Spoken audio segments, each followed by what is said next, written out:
The U.S. Consulate in Benghazi never had the forces it needed to protect itself. Never. The security in Benghazi was a struggle and remained a struggle throughout my time there.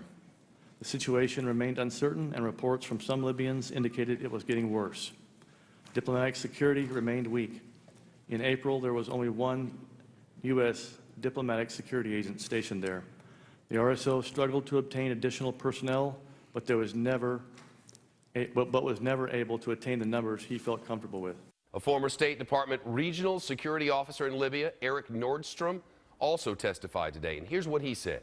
He said the United States could not count on Libyan security forces to adequately help with security. The Libyan temporary government was unable to extend security assets to diplomatic missions in customary ways that we expect around the world. We could not rely on the Libyan government for security, intelligence, and law enforcement help to identify emerging threats or to ask them for assistance in mitigating those threats. Now, before today, Eric Nordstrom told the committee in a private interview, that a State Department official who oversees diplomatic security, Charlene Lamb, wanted to keep the number of security personnel in Benghazi, quote, artificially low, unquote. Today, she suggested to the committee that securing U.S. diplomatic missions around the globe is a constant struggle. I work closely with more than 275 facilities around the world. Determining the right level of security for each one is intensive, ongoing, constantly evolving process, one that I appreciate and understand from my own time on the ground as a diplomatic security officer. Well, Charlene Lamb also testified that she has never visited Libya. Today's hearing comes after the State Department released a report on the attack that killed Ambassador Chris Stevens and 3 others. State Department officials said they never concluded that the attack grew out of a protest. Never. No protest over a low-budget anti-Islam video. But what was this? You may recall the United States ambassador to the United Nations, of all people, Susan Rice, initially claimed loudly and over and over and over again that extremists hijacked protests over that video. But there were no protests. The State Department is coming clean today, and the Congress is asking questions today. And we have Team Fox coverage. Wendell Golders at the White House. But first, let's get to Catherine Herridge, who's live with us in Washington. Catherine, this was an astounding thing to hear. I remember distinctly on not 1 but 5 Sunday shows, the ambassador to the United Nations said there was no terrorist attack. We believe in the early going that this was about the protest that got out of control. Now we know there was no protest. Well, that's right, Shepard. And as you probably recall, a day after Susan Rice's statements, we were first to report here on Fox that, in fact, there was no demonstration at that consulate in Benghazi. Therefore, there was not a demonstration that could spin out of control and land as a terrorist attack on that site. And a short time ago at the hearing, the Republican chairman pushing the top State Department witness over why the administration hung its hat on a single piece of intelligence, what we believe to be an intercept that loosely tied the attack in Benghazi to the demonstrations in Cairo. What you're saying here today is that one piece of intel got you guys, yourself and Secretary Rice or Ambassador Rice, to make a wrong statement 5 or 6 days later and still be making it.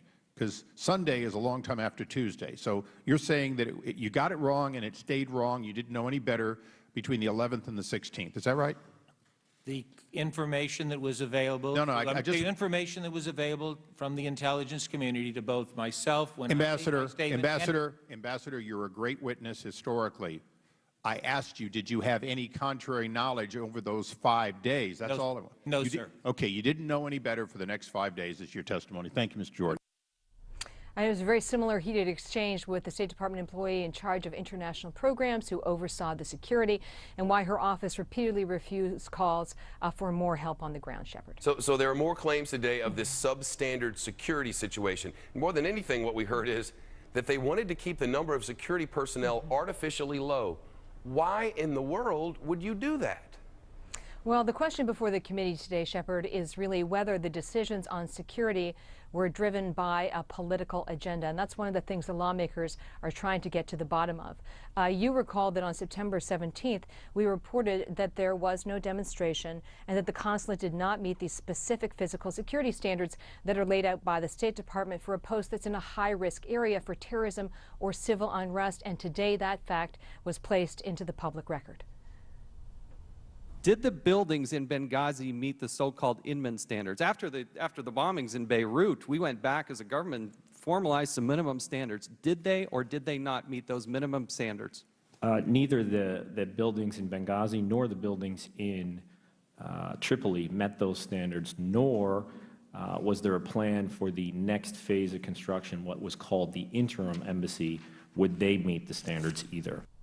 And within the last half hour, we heard once again from Lieutenant Colonel Wood, who oversaw the military security until earlier this year. He said that the 4 attacks on diplomatic or Western interests in Benghazi since June, including the U.S. consulate, could only mean one thing. When it was attacked a second time, I believe they made their decision they were going to give up and leave Benghazi.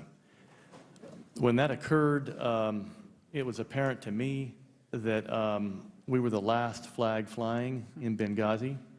We were the last thing on their target list.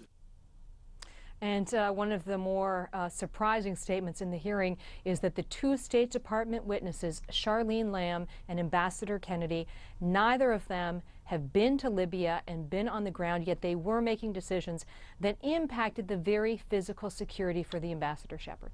Wow.